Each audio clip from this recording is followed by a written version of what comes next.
빌립보서 3장 1절에서부터 우선 11절까지 제가 읽겠습니다.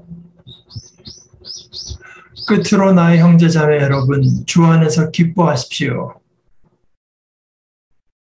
내가 같은 말을 되풀이해서 쓰는 것이 나에게는 번거롭지도 않고 여러분에게는 안전합니다. 개들을 조심하십시오. 악한 일꾼들을 조심하십시오. 살을 잘라내는 할례를 주장하는 자들을 조심하십시오. 하나님의 영으로 예배하며 그리스도 예수 안에서 자랑하며 육신을 의지하지 않는 우리들이야말로 참으로 할례받은 사람입니다. 하기에 나는 육신에도 신뢰를 둘 만합니다.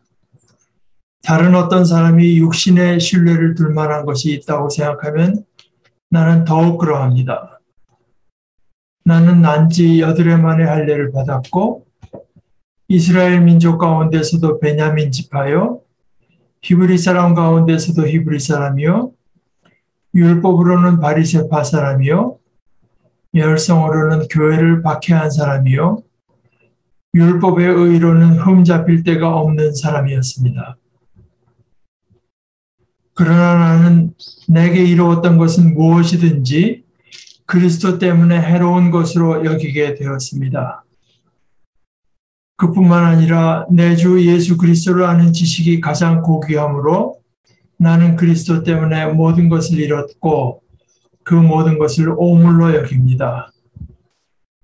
나는 그리스도를 얻고 그리스도 안에 있는 사람으로 인정받으려고 합니다. 나는 율법에서 생기는 나 스스로의 의가 아니라 그리스도를 믿는 믿음으로 말미암아 오는 의, 곧 믿음에 근거하여 하나님에게서 오는 의를 얻으려고 합니다.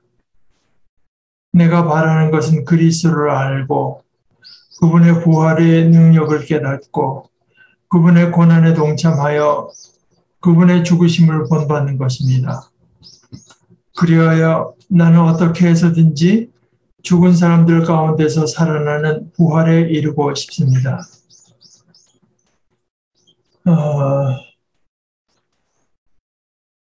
여기 이제 끝으로 하고 말을 했기 때문에 그러나 우리가 보다시피 4장에서 또 연결이 되고 하니까 이것이 어떻게 된 것인지 설명하려고 하는 사람들이 여럿 지금도 있습니다만은 결론이 날 수는 없는 이야기고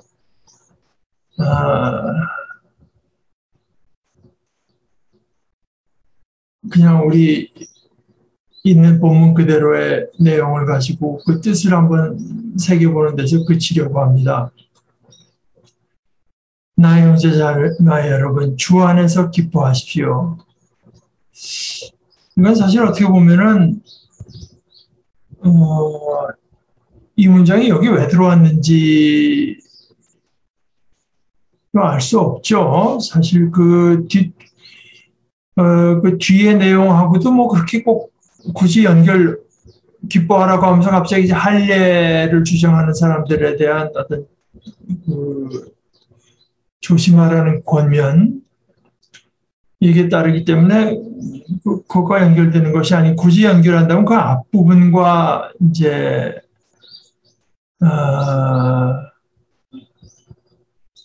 바울 사도가 에바브로디도가 회복되자마자 빨리 빌립보로 돌려보내는 것이 여러분들이 그가 무사하다는 것을 보고 기뻐하게 하려고 하는 것이고 또 여러분들도 기쁨으로 그를 영접해 주시면 기쁨의 주제를 자꾸 말하다가 이제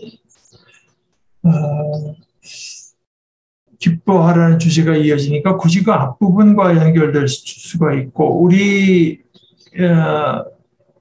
가진 그 세 번역 밑에 나의 형제자매를 여러분 주 안에서 기뻐하십시오 하는 거를 그 기뻐하라고 하는 말을 다르게 번역하면은 다르게 보면 안녕히 계십시오 하는 인사말일 수 있다고 하지만 이제 대부분의 번역은 이제 기뻐하십시오 하는 걸 택해서, 그러니까 정확히 문맥상에 왜 여기 기뻐하라고 하는 말이 있는지 모르지만 또 어떻게 다르게 생각하면 문맥과 굳이 연결되는 데가 없는데도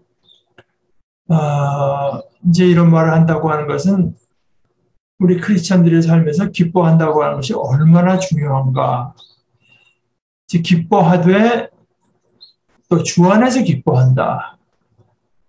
뭐 갑자기 돈이 생겨서 기뻐하는 게 아니고 꼭 자식 뭐 그런 일들이 다 기쁜 일이겠죠. 자식들이 잘 돼서 뭐 또 걱정했는데 건강에 별 문제가 없어서 이런 게 다 기쁨의 이유가 될 수가 있지만 그보다 조금 더 근본적으로 주 안에서 기뻐하라고 하는 것은 사실 명령이니까 명령문이니까 어떻게 보면 기뻐하기 힘든 상황을 전제로 하고 말한 게 아니겠습니까?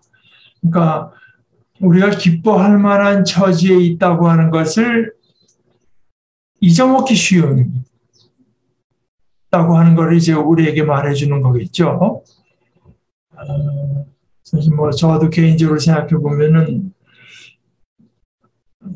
내가 기뻐해야 되겠다. 내가 능동적으로 기뻐한다고 하는 데 대해서 참 부끄럽다 이런 생각을 하게 되는데 그만큼이 기뻐한다고 하는 것은 굉장히 중요하죠. 왜냐하면은 억지로 짜내서 기뻐하라고 하는 것이 아니라 우리가 기뻐할 만한 처지에 있다. 그것이 우리의 실제 현실이다 하는 것을 이제 생각하라고 하는 거죠. 그 기쁨이 사라져버리고 내가 기뻐하지 않는다고 하면은 그 그리스도의 현실, 우리가 하나님의 구원과 하나님의 은혜 안에 있다고 하는 것을 지금 내 현실로 잘 받아들이지 못하고 있다고 하는 이제 하나의 증거가 될 수도 있는 거겠죠. 그것이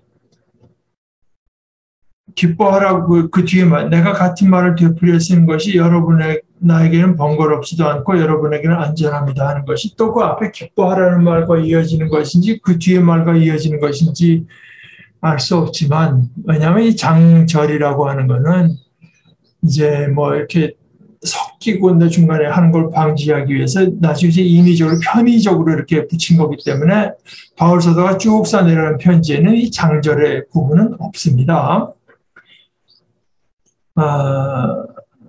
뭐 기뻐하라고 하는 말을 계속 되풀이하는 데 대해서 말할 수도 있겠고 그 다음에 이제 이어나오는 할례를 주장하는 자들에 대한 그 경고를 바울 사도가 여러 번 말했던 걸 또 말한다고 볼 수 있겠는데 뭐 우리가 양쪽으로 다 생각해 볼 필요가 있죠. 기뻐한다고 하는 것을 자꾸 강조하는 것이 내겐 번거로운 일이 아니고 여러분들도 이제 기뻐해야 능동적으로 기뻐해야 그것이 여러분의 믿음에 안전합니다.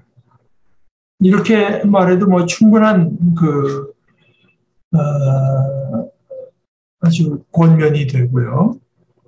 그 다음 내용도 이제 또 반복할 만한 내용인데요. 당장 이제 개들을 조심하십시오. 특히 그 유대인들에게 있어 개라고 하는 것은 아주 좀 멸시의 대상이 되는 건데요. 악한 일꾼들.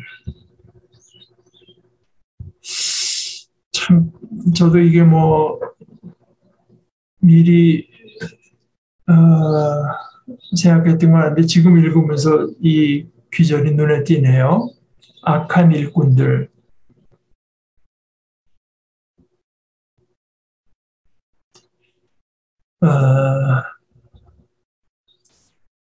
기독교 역사상에 보면 교회에서 그 용서받지 못할 죄를 한 7가지를 이제 말을 하는데 그 중에 하나가 게으름인데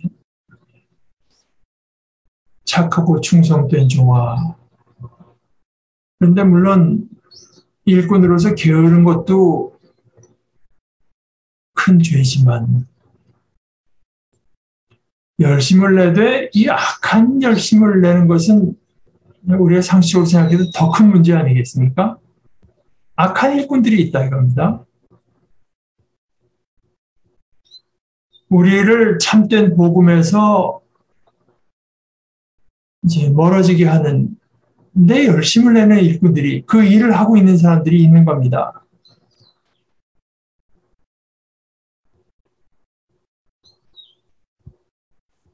제가 기억하기로 이제 몇십 년 전에 그 이화대학에서 가르치는 허혁 교수가 저는 이제 기독교학과에 있었으니까 공부 시간에 이 사람이 이제 교회에 대해서 비판적인 이야기 또 다른 사람 신학자에 대해서 비판을 하면은 학생들이 싫어하더라는 거죠. 자기만 잘났다 그런다. 자기만 맞다 그런다. 그래서 그분이 이제 발견한 것은 판단하지 말라는 그 성경의 한 구절이 이 아이들을 얼마나 이제 사로잡고 있는가. 건강한 비판이 반드시 필요한 거 아니겠습니까? 우리 교회에서 아마 당장 이런 거를 이제 해보자고 하면은 네가 누군데 딴 사람을 악한 일꾼이라고 판단하느냐 하는 아마 그런 그 말이 금방 아마 제일 먼저 튀어나올 겁니다. 네가 뭔데 판단하지 말라고 했는데.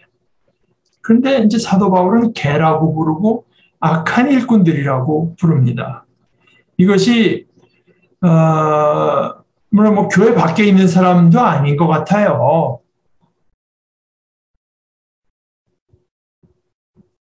그러니까 우리가 판단하지 말라, 정죄하지 말라고 하는 말을 좀 잘 생각해 봐야 되지 않겠습니까? 바울 사도는 이제 게으른 자를 경책하고 소심한 자를 그러니까 형제 가운데 게으른 자가 있고 소심한 자가 있다. 거기에 맞게 우리가 권면도 하고 북돋아 주고 이렇게 해야 되겠는데 또 에바브로디도 같은 사람, 디모데 같은 사람, 동기가 순수한 사람들은 그것을 인정하고 칭찬해. 그런 판단력이 있어야 되는 것이죠. 분별이 있어야 되는 것이지 판단하지 말라고 했다고 해서 정죄하지 말라고 했던 그 말 한마디 가지고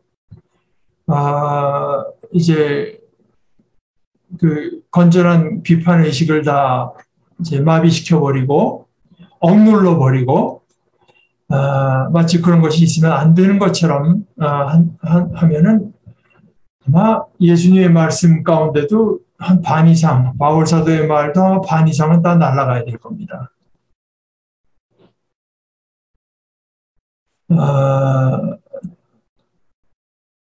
특히 이것이 이제 한국 교회에서는 제가 보기에는 그래서 한국 사람들이 물론 심성이 착하고 다 좋지만 이렇게 분명히 하는 거를 이제 불편해하고 또 심지어는 그런 면에서는 게으른 면도 없지 않아 있기 때문에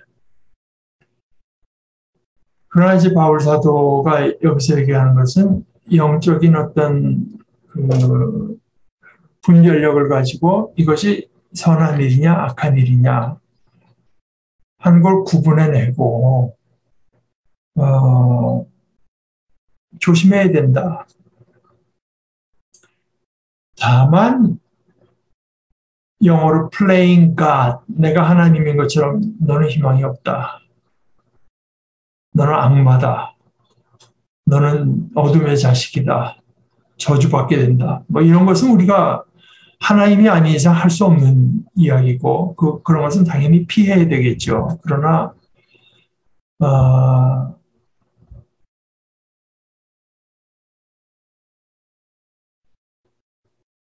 이런 어떤 신앙의 길에서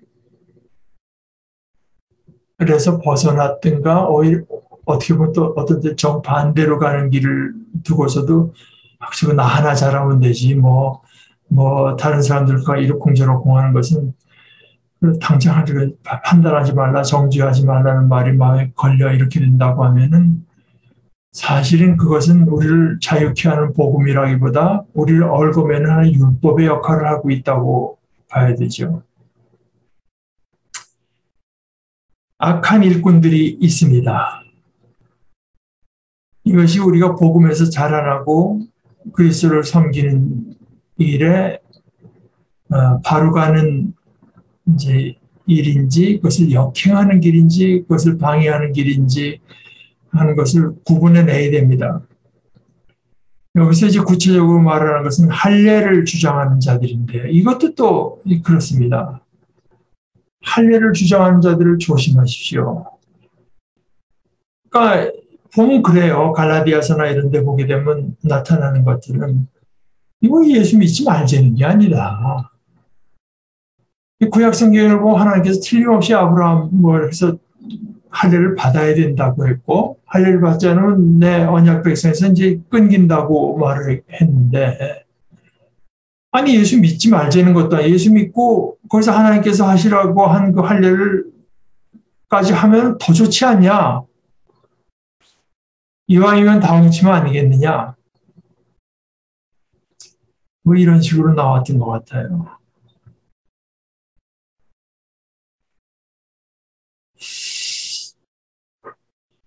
제가 이제 이런 때 늘 생각하는 것은 왜 바울 사도가 이렇게까지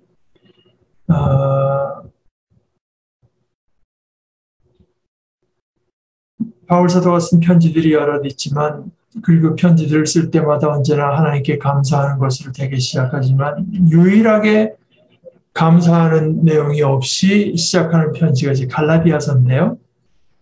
갈라디아서의 내용이 이제 바로 이 할례를 주장하는 데 대한 거였는데 오히려 뭐 자기 아버지의 첩이랑 산다 뭐 이런 데 대해서 한두 마디로 넘어가고 하던 바울 사도가 이 할례의 문제에 있어서는 이건 뭐 엄청난 그 에너지를 가지고 이제 정죄하는 거죠. 사실 정죄하고 이제 싸우지 않습니까?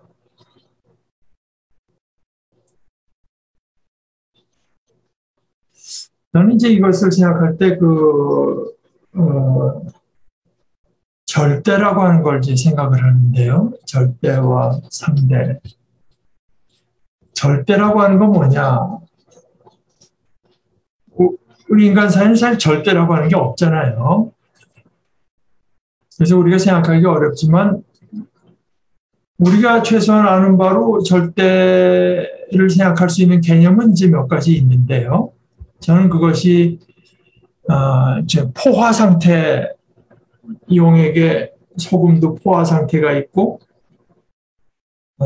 설탕 같은 것도 어느 정도 이상 녹일 수 없는 포화 상태가 있지 않습니까? 저는 이게 절대점이라고 생각합니다. 그러다 더 넣으면은 더 달게 되는 게 아니라 그냥 가라앉아 버리고 말죠. 오히려 절대 상태 깨지게 되죠. 또 절대 속도, 우리가 아는 바는 빛의 속도가 절대 속도에 가깝지 않겠습니까? 우리가 예를 들어서 긴 기차, 시속 50km로 간다고 쳐봅시다. 100km로 간다고 쳐보겠습니다.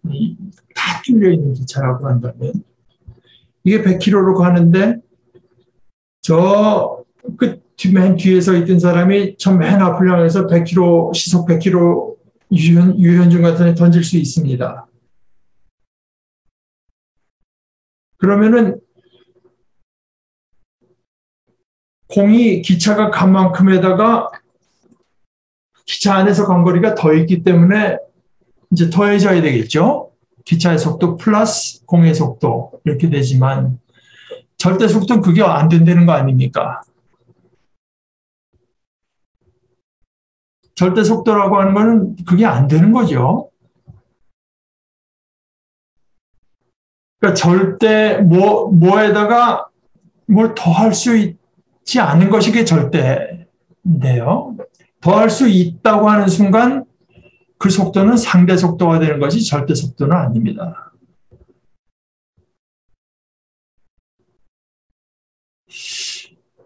그러니까 하나님께서 그리스도 안에서 우리에게 주시는 은혜라고 하는 것은 절대죠. 절대.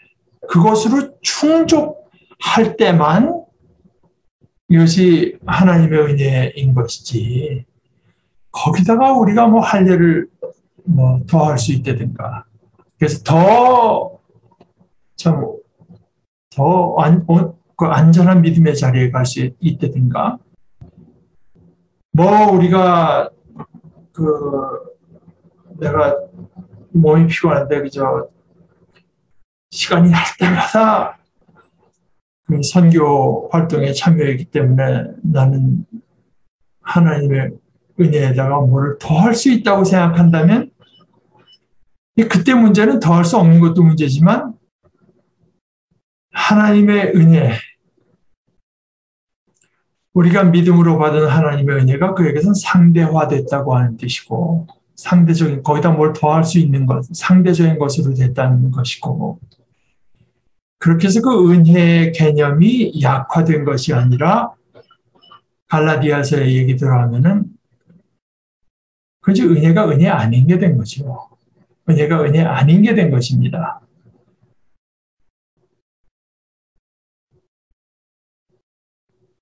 그러니까 복음을 파괴하는 게 된 거예요.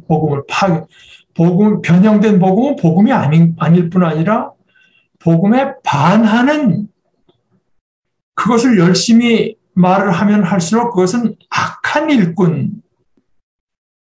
만약에 교회에서 말입니다. 이것이 이제 한국 교회에 사실 적지 않게 퍼져 있는 소위 상급 신학이라고 하는 것들이 그런 건데요. 우리가 전도 더 많이 하면은 더 뭐 하나님의 어떤 그 페이버를 얻게 된다고 말을 한다면 우리가 그리스도를 믿어서 하나님의 온전한 사랑을 받아들였다고 하는 데다가 뭐 그런 걸로 더 할 수 있다고 생각하는 순간 우리가 그리스도 안에서 얻은 하나님의 은혜는 상대화되는 것이고 그래서 은혜 아닌 것으로 되어버리는 것인데 불행하게도 우리 한국교회는 소위 그런 상급 신학이라고 하는 것이 적지 않은 것 같고 그거는 오늘 바울 사도의 얘기를 가지고 말하자면은 거진 악한 일꾼이며 심하게 말하자면 거진 우리가 조심해야 될 대상. 바울 사도는 성격도 있겠죠. 근데 하여간 모든 게 분명해야 되는 사람이고 그래서 이제 그이들을 저주하자고 하는 것이 주목적이 아니라 이제 우리가 바른 신앙에 서서 하나님의 은혜에 따라 살아가야 된다고 하는 것을 분명히 해야 되니까 이제 이런 식의 논조가 나올 수밖에 없는 건데요. 할례의 참뜻은 뭐냐? 할례라고 하는 것은 하나님께서 남자의 생식기에다 뭐 복용수술 같은 거를 난지 8일 만에 해가지고 이거 하나님의 언약의 백성에 그러니까 이것도 여러분들이 생각해 봐야 되는 것이 이스라엘 사람들에게서 할례라고 하는 게 얼마나 큰 일이었나 하는 걸 여러분들이 알아야 됩니다.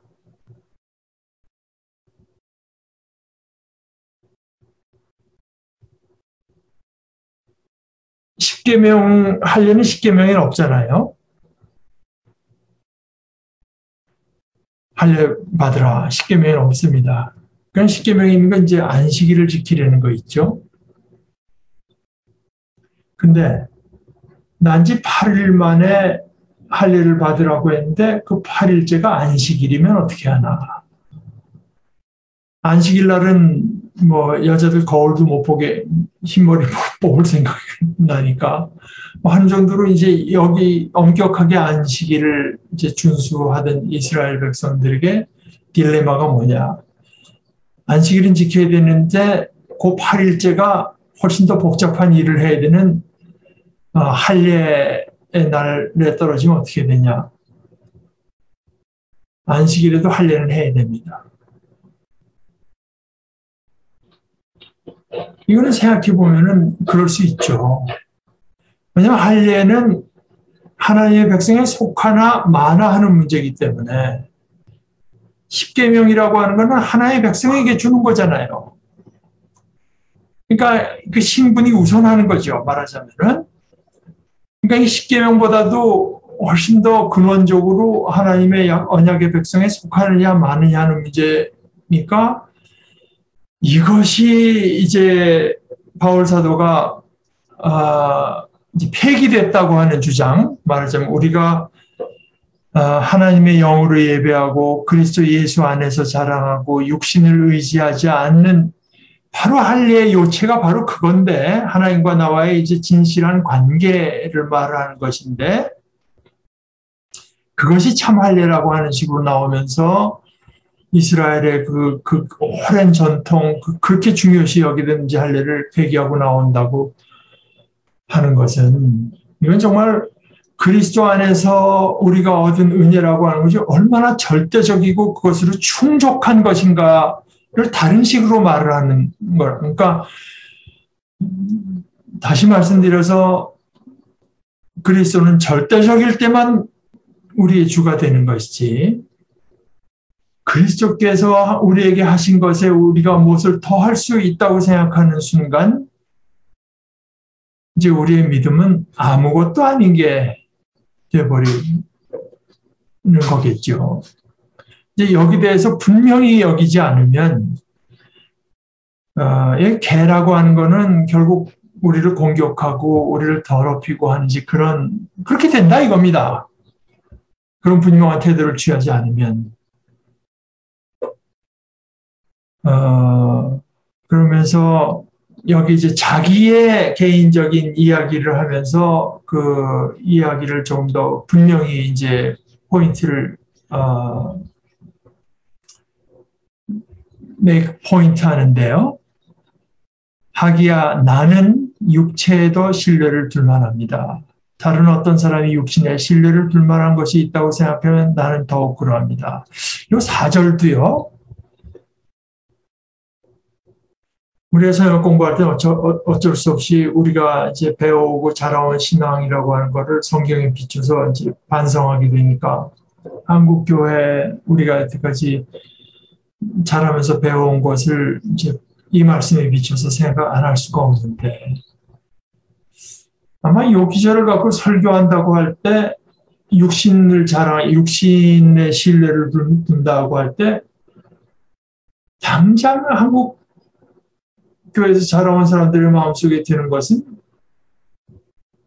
역시 이런 것 아니겠습니까? 뭐 좋은 집안에서 태어났다거나 그동안 잘 나갔다거나 좋은 학교를 나왔다든가 인물이 좋다거나 이런 거 아니겠습니까?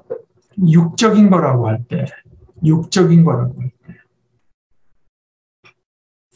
이 바울 사도가 육신의 신뢰를 둔다. 플래시, 살, 육적이다 하는 거를 뭘 갖고 말을 하는가 하는 거를 이 문맥을 떼서 이제 보면은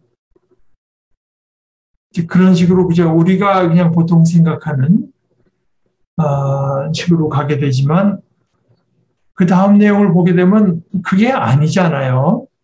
나는 난지 8해 만에 할례를 받았고 이스라엘 민족 가운데서도 그 사울 왕을 배출한 그 베냐민 지파 사람이고 히브리 사람 가운데서도 히브리 말을 이제 사용하는 진짜 히브리 사람이고 율법으로는 율법을 그대로 지키고자 하는 바리새파 사람이고 열성으로는 교회를 박해한 사람이요. 이것은 이제 구약에서 이제 그 하나님의 말씀대로 하지 않 이방인과 이스라엘 백성이 섞였을 때 그들을 죽여서 이제 거기서 누구죠?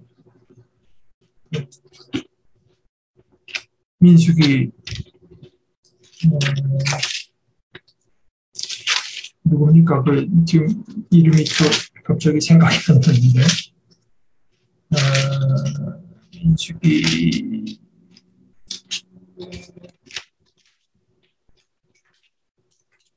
그 열심이라고 하는 말이 말입니다. 뭐 다른 어떤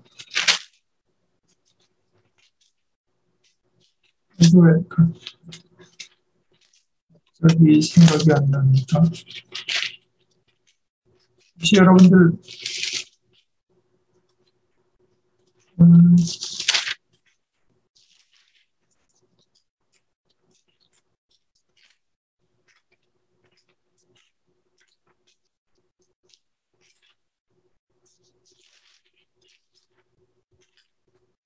누구의 열심이죠? 약간 그뭐 나중에 그래서 이제 그 열심을 말하는 것입니다. 그러니까 그것이 메카비서에서도 그대로 이제 그 열심을 본받죠. 그 열심당이라고 하는 것도 거기서 나온 거예요.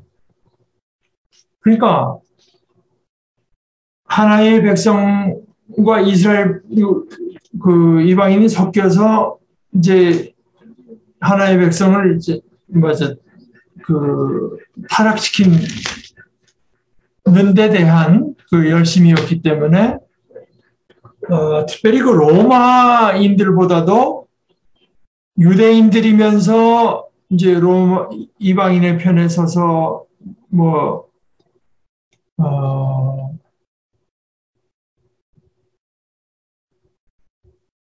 하여간 그 유대 종교를 타락시키던 그런 사람들이 이 사람들의 더 타겟이었고요. 그러니까 여기서도 열성으로는 교회를 받게 왜냐하면은 자기들 그 조상의 믿음을 이제 혼잡하게 하고 타락시킨다고 해서 교회를 박해한 이제 그 열성이 내게 있었고 율법의 의로는 흠잡힐 데가 없는 사람이었습니다. 이런 걸 말을 하잖아요. 이게 자기 육신의 자랑거리는 겁니다.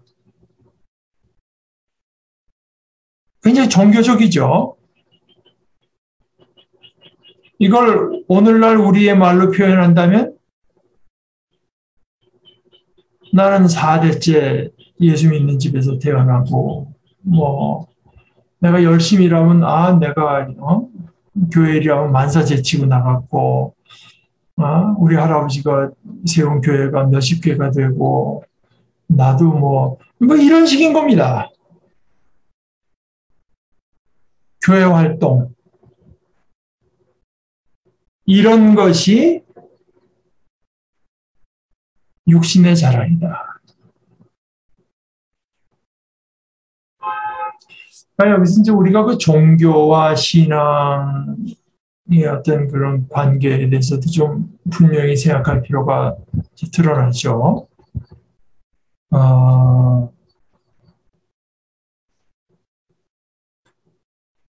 그런데 내게 이루었던 것은 무엇이든지 그리스도 때문에 해로운 것으로 여기게 됐다. 그런 것들이 다 그런 종교 활동이 말하자면 참다운 신앙, 하나님과 나와의 관계에 오히려 이제 방해되는 것으로 여기게 됐다. 이런 거죠.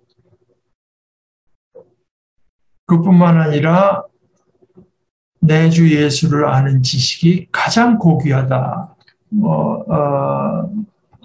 갈라디아서 4장 9절에 보면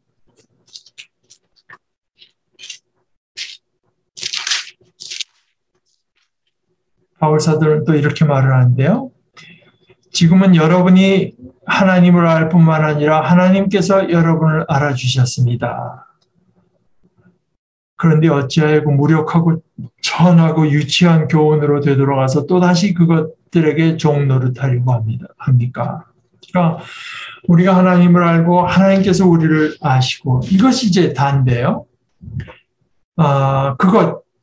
내 주 예수 그리스도를 아는 지식이 가장 고귀함으로 나는 그 밖에 모든 것을 해로 여깁니다.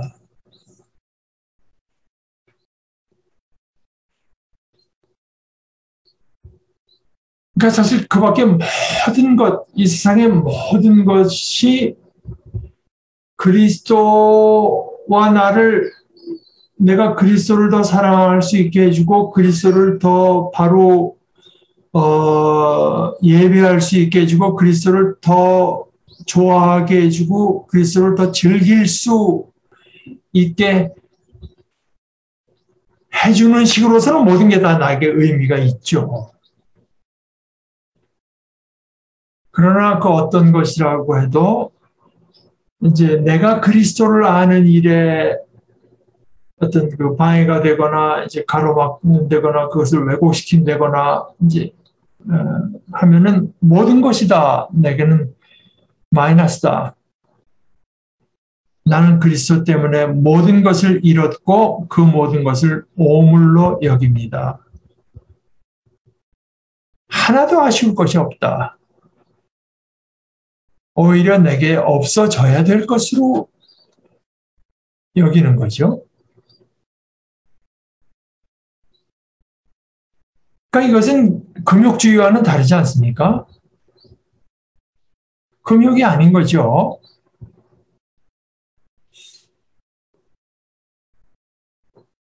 지금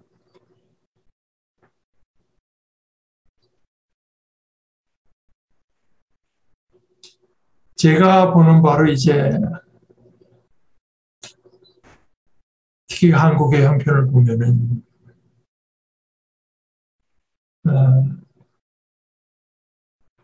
머저리티 교회의 큰 부분은 많이 생명력을 잃었고요.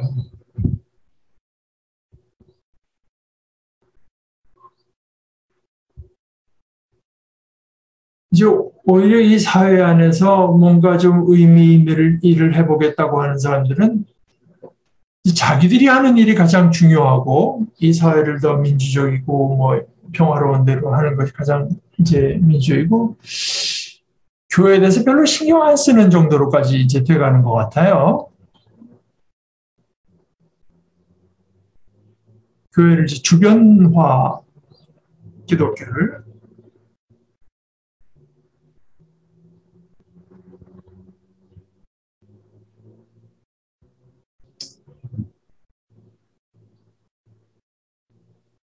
또는 이제 자기들이 가는 길이 이제 주된 길이니까 기독교도 이제 거기 맞춰서 생각하려고 하는 것 같고 또 뭐 기독교만이 참된 진리를 이기는 길이라고 주장하는 사람들이 하는 모든 그 다른 활동이 참 너무 눈살 찌푸리게 하는 것들이 많아서 그런지 모르지만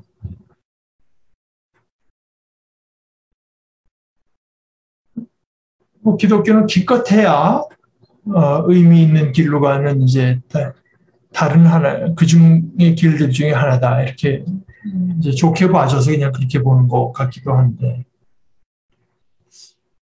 이제 근본적으로 저는 인간에 대해서 부정적으로 기독교는 보는 것이고 인간에 대해서 긍정적으로 인간이 뭔가 의미 있고 진짜 중요한 것을 이룰 수 있다고 하는 사람들과 결국 진짜 의미 있는 것은 하나님만 이룰 수 있고 인간이 이룰 수 없다고 하는 사람들 사이에 뭐 대화는 가능하지만 서로 의견을 근본적인 면에서 의견을 같이 하는 것이 가능한가? 저는 굉장히 회의적이고 부정적입니다. 그런데 기독교가 인간에 대해서 부정적이라고 하는 것은 제가 설교에도 한 두세 번 언급했지만 우리는 인간에 대해서 엄청나게 긍정적인 견해를 받아들이기 때문에 부정적인 것입니다. 인간이 요 모양 요 꼴일 리가 없다고 하는 것을 우리가 받아들인 거거든요. 우리가 하나님처럼 된다. 그리스도처럼 돼야 인간이 제대로 인간이 된 것이다. 인간의 어떤 그 존재하는 목적이라고 하는 것은 이제 이 땅에 사는 동안 이제 합리적으로 좋은 일 하다가 죽자, 그걸로 끝났다가 아니라 하나님께서 만드신 이 온 세상을 하나님의 뜻을 분별해서 하나님의 뜻을 받들어서 다스리고 그 하나님과 그리스도를 닮은 존재로서 하나님처럼 됨인데요. 아담과 하와는 스스로 하나님처럼 되려다가 타락했고 예수님은 그것을 포기해가지고 이제 하나님으로 인정받은 건데요. 그것을 비우셔가지고요. 그래서 인간이 그런 존재, 인간의 그 정상적인 그 본래 인간에게 의도된 인간의 모습이라 그런 걸 받아들였기 때문에 거기 도달하지 못해서 우리가 부정적이라고 하는 것이 크리스찬이 잘못하게 되면 다른 사람들이 착한 일 할 때마다 가서 시비 걸고 그거 그거 갖고 안 돼. 이렇게 하면 안 됩니다. 그 우리가 칭찬해주고 다른 종교에서 참 그 진리의 말을 해주면 거기 좋잖아요. 그러니까 감동하고 같이 받고 우리가 얼마든지 하는데 우리는 훨씬 더 가야 된다. 하나님께서 그 정도를 위해서 우리 인간을 만드신 것이 아니라고 하는 것이 있기 때문에 그것으로 충분치 않기 때문에 우리가 부정적인 거지. 그리고 거기는 우리가 노력해서 갈 수 있는 데가 아니라 하나님과의 관계에서만 이루어지는 것이지 하나님께서 거저 주는 어떤 은혜, 선사해 주는 은혜로서 그것이 되는 것이지 우리 인간이 갈 수 있는 데가 아니라고 하는 것을 받아들이기 때문에 인간이 하는 모든 노력을 참 선하고 좋고 아름다운 것으로 받아들이고 어떻게 보면 기특하게 생각한다고 할까 좋게 받아들여주면서 이제 부정적인 것이지 말하자면은 이게 잘못하게 되면은 누가 불교의 승려가 무슨 했다고 하면 그거 어떻게 또 자꾸 트집을 잡아가지고 이런 식으로 하면은 이게 이제 좀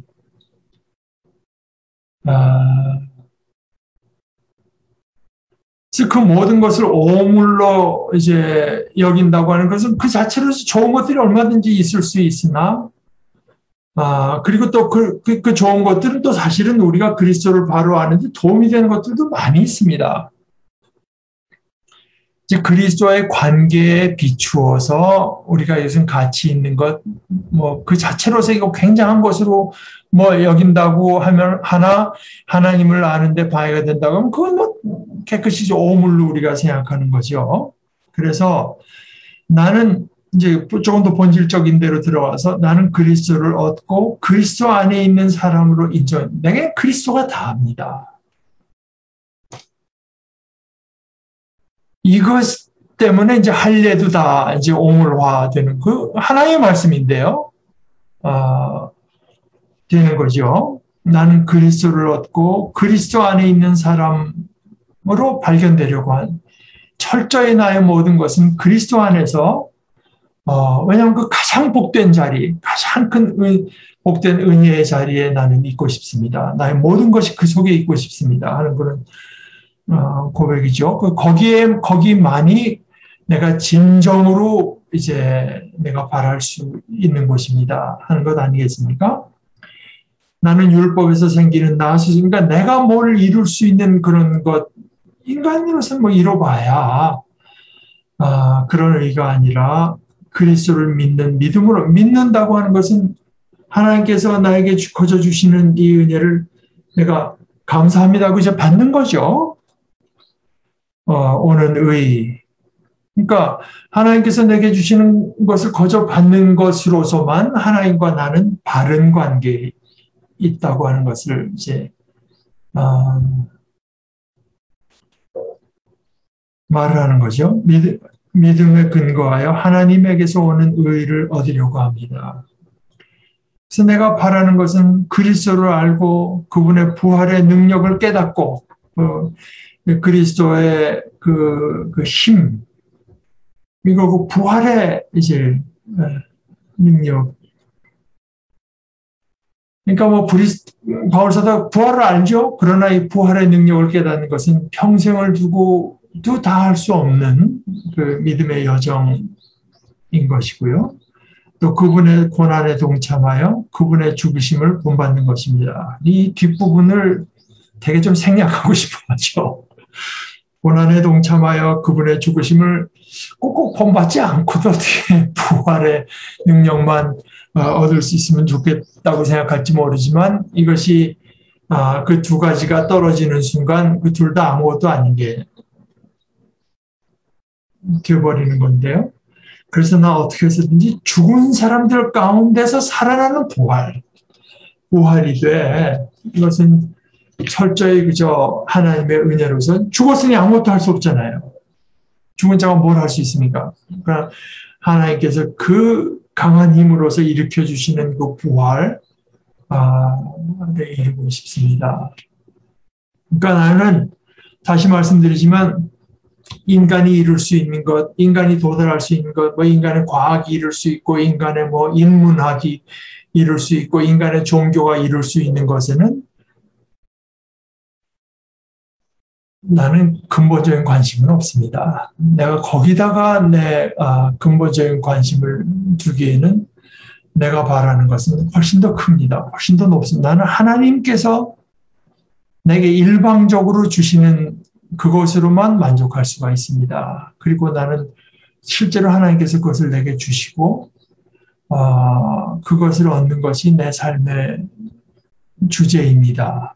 하는 것을 이제 이런 것을 그 할례와 더불어서 할례에 비춰서 이제 또 할례의 문제를 더 분명히 하려고 하는 것도 있고 그 할례의 문제의 저변에 깔려 있는 실제 그 신학적인 내용이 뭔가 하는 것을 더 드러내는 것도 있고요. 이런 어떤 그 본질적인 질문을 자꾸 잃어버리면 교회는 자꾸 방법을 찾게 되죠. 방법. 뭐 방법도 뭐 필요하지만 그러나 그보다 훨씬 더 이런 어떤 신앙의 본질, 하나님과 나와의 관계, 그리스도와 나와의 관계 이것을 놓치고 자꾸 이것을 늘 나누고 생각하고 추구하지 않는 순간 교회는 어쩔 수 없이 타락하게 돼 있습니다.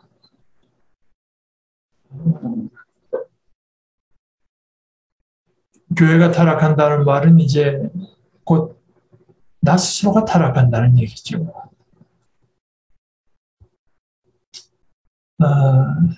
오늘은 뭐 우리 거기까지 같이 보십시다. 그리고 어디까지나 이제 실제적으로 그래서 바울 사도가 하는 것은 뭐냐? 고난을 피하지 않고 그리스도를 따른 그 고난의 길을 가는 것. 그것이 이제 영에다가 심는 건데요. 영에다가 심을 때 영적인 것을 영생을 거두는 것이지 심지 않고 거두길 바라는 것이 어리석은 것처럼 육적인 거에다 심고 영적인 것을 바라는 것도 그것도 어리석은 것이다. 근데 그 육적인 거라고 하는 게 여러분 제 말을 여러분 오해 안 하실 걸로 교회 뭐 이렇게 말하면 박 목사 교회 열심을 내지 말라고 한다. 그런데 이제 그 교회 열심을 내는 것이 내 그 신앙의 근본 질문과 이제 분리되는 순간에 이거는 내 육신의 자랑이 되어버릴 수 있고 육에다 심는 게 될 수가 있습니다. 육에다 심는 것이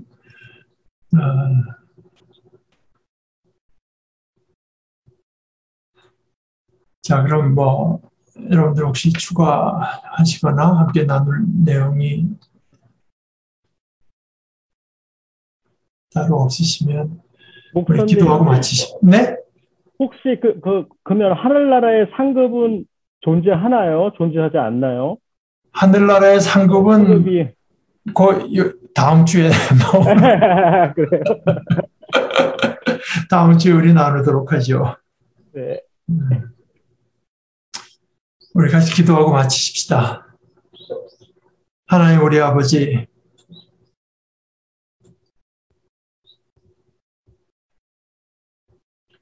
저희를 그리스도 안에서 아버지의 자녀 삼아 주신 것을 감사합니다.